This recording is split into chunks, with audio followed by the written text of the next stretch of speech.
Hi, and welcome to Crafts by Two. I'm George. And I'm Ken. I'm the one on the left. That means I'm the one on the right. And we're in Corning, New York, going to the Corning Museum of Glass to do some glass blowing, and we thought we'd share it. This is the Make Your Own Glass studio, and over to the left is where you do the actual glass blowing. And in the back there, she's in the way again. But that's where the actual molten glass is. And over on the right is the area that you can do glass fusing, use flame work to make pendants and beads, and even do sandblasting. So let's stop for a quick minute and talk about what we did before we got into the studio. What we did at the Corning Museum of Glass was decided that we wanted to make tumblers. So I chose my color of the tumbler, which was red and clear glass. And for my glass, I wanted to do kind of an aqua mixed color that they had there. So the glass blower that was working with us first gets the first layer of glass that we'll be using in our tumbler, rolls it across the stainless steel platform, and then adds a little color. She'll then put it back into the furnace to heat up the colored shards of glass that she just dipped it into. This will help color the overall glass in the end. She'll take it out and add some more color to it. And then heat those color shards again to melt it into the glass base. And George will distract her, being a social butterfly. After gathering the glass, she first gives a short puff to start the glass expanding, and then rolls it into a cylinder to start the shape for our tumbler. Then we get the chance to actually do some work, and we get to roll it slowly just to keep it in the air to let it cool and expand slightly. So it looks really boring, but I'm rolling it slowly because it will kind of start to tilt with the heat and the gravity. So your goal is to keep it even and not let it tilt too far while it cools in the air. So hot glass has a consistency of thick honey. So think about if you had thick honey on the end of a stick and you just had to keep it centered. That's how slowly you would roll it. And we're sorry about all the traffic here in front of the camera, but the only place we could really get a good shot is right by the main gate. So you can see everybody doing all their work and handing off work to put into the cooling chambers there where things cool down for the rest of the day, because you can't pick up your finished glass until tomorrow. That's how long it takes before it's ready. So now I'm moving over because it's my chance to blow the molten glass and continue to expand that pocket of air that she started to be able to start shaping the actual glass inside. So she's also at this point getting more glass onto the end of the pole. Right, now it's almost 3 times the size that it was when she started working with it. And she'll continue to roll the new glass into a perfect cylinder. That way when Ken starts to blow into it, it'll come out to be a perfect glass.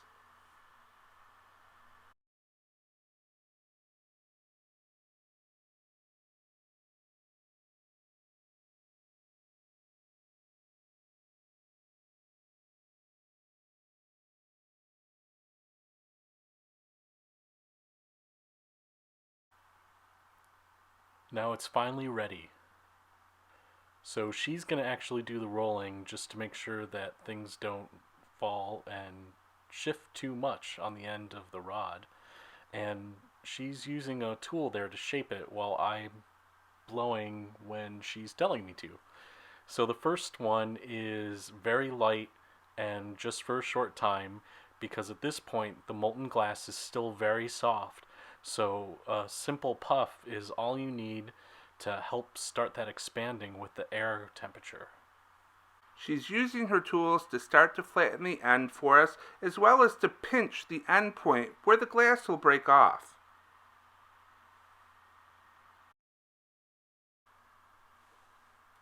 So after blowing the glass a couple more times and reheating the glass because it cools down, she's going to swing the glass back and forth on the end of the pole to distend it, and that way make the shape of the tumbler. So because the glass on the end of the pole is soft, When she swings it like a pendulum, you can see that it elongates itself, making it kind of into the shape of a long tube.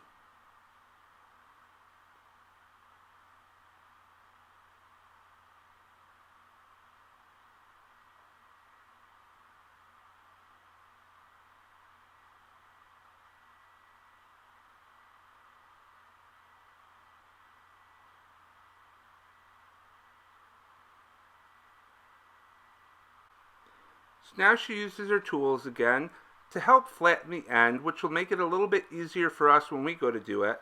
And then she runs the tools over the outside of the glass to make sure that it's a very cylindrical shape. That's something that you'll see Ken and I do later in the video ourselves.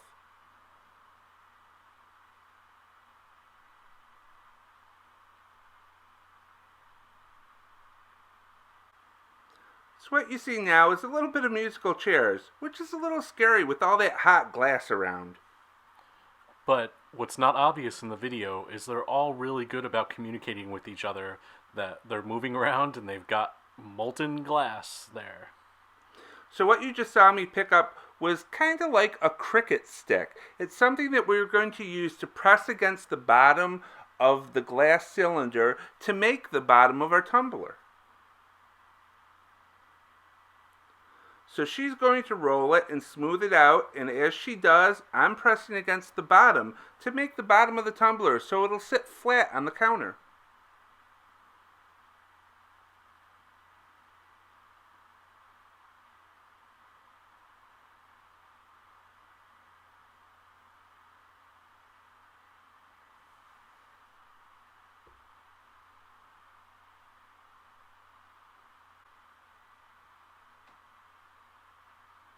And here she's checking my work and telling me I did a wonderful job. Not that you're bragging much. No, not at all. So here we go again with a little bit of musical chairs. While she reheats the glass, I take my position at the workstation.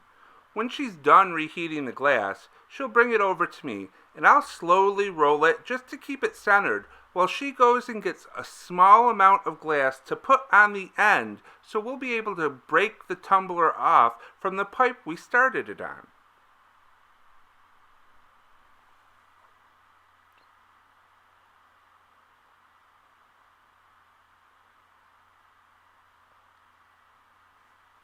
So now she's gone ahead and gotten that little extra piece of glass to be able to transition it to the other rod.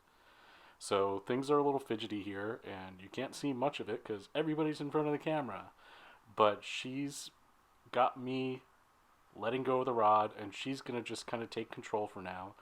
And she's lining things up to center things just right to be able to transition it over. Then she dipped her tongs in the water and put it on the hot glass. This will help make breaking easier.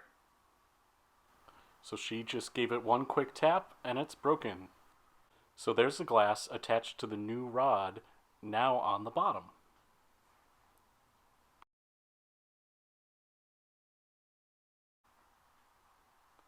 So now she has me standing off to the side while she does a little bit more work to start opening up the glass itself.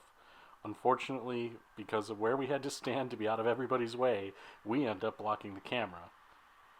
And there she was actually bringing me in to see better for myself what it looked like, but unfortunately that makes it worse for you. But she opened it up with the tongs, just opening that lip, and now we're going to go in while she heats it up to open it up and smooth the actual edges of the glass out. So pretty much we get to do what you just saw her do. She'll bring the tumbler back over, and you put the tongs in and lift up, causing the tumbler to open as you slowly roll it back and forth. And then you go to the bottom and do the same thing. And then you go on the outside on top and you open the tongs up a little bit and roll it over that to make the outside smooth. So then you heat and repeat. So we'll fast forward through it.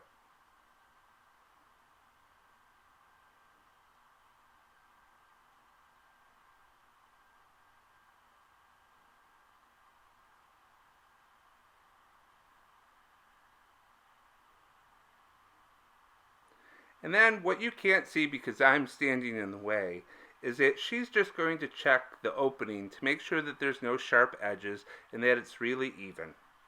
But she told me I did a really good job, so she didn't have to do much. Well, for me, she didn't even do this step. She just said it was ready. But then I actually destroyed my edge in the clip you did not see when I pushed the bottom a little too far. And then once more, just a quick second in the furnace, and then she'll break the tumbler off the rod that she put the little piece of glass on.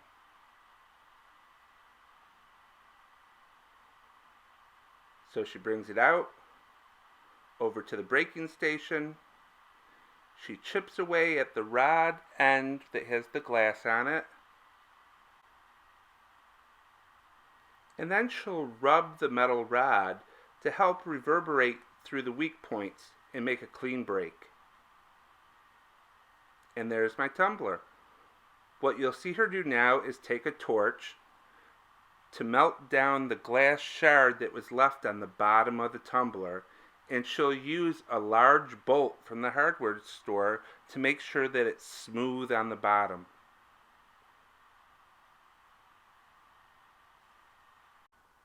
So we didn't get good footage when she was doing my glass, but she was impressed because one of the other glass blowers said that she didn't need to smooth down when she was doing the end of my glass, that it was probably one of the cleanest breaks he's seen in a long time, and she was really proud of that, and she congratulated me, but it was really all of her work.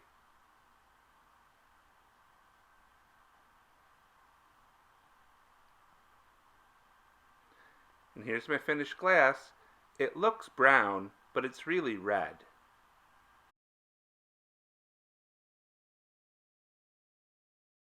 So there's the gentleman who complimented her work, and it's kind of funny, they're so used to doing the photo ops that they didn't even think about us recording video instead. So now they go into the cooling chamber where they have to cool down all night. So here's our finished glasses. Mine, of course, is the red one. And mine is a multicolored aqua one. It was kind of funny because I wanted it darker at the bottom and lighter at the top, and I got the opposite. So here's all the other things that you can make. You can make a pendant, a frame, an ornament, an egg ornament, a bead, a wind chime, a sun catcher, a flower, a Christmas tree ornament, a tumbler, a sandblasted bowl or glass, a paperweight, a clock, and a nightlight. There's just so many things you can do at the Make Your Own Glass studio. We really enjoy visiting the Corning Museum of Glass, and if you're in the area of Corning, New York, we really recommend visiting it. We're lucky enough to only live like an hour and a half away, so we go once or twice a year, and we always check their website because they're always changing the projects that you can do. So we really hope that you've enjoyed our first official on-the-road video. If you enjoyed this, we'd appreciate you taking the time to subscribe to check out the rest of our videos, as well as liking, sharing them with your friends, and giving us comments on what you liked and what you think we might be able to do different. Also, if you'd like to visit our website at www.craftsby2.com, we have a bunch of cut files up for the new Cricut Explorer so you can cut out shapes for your stamp collections. Also, we'll be uploading some new cut files shortly. So, until next week, or maybe sooner, we'll talk to you guys later. Bye! Bye!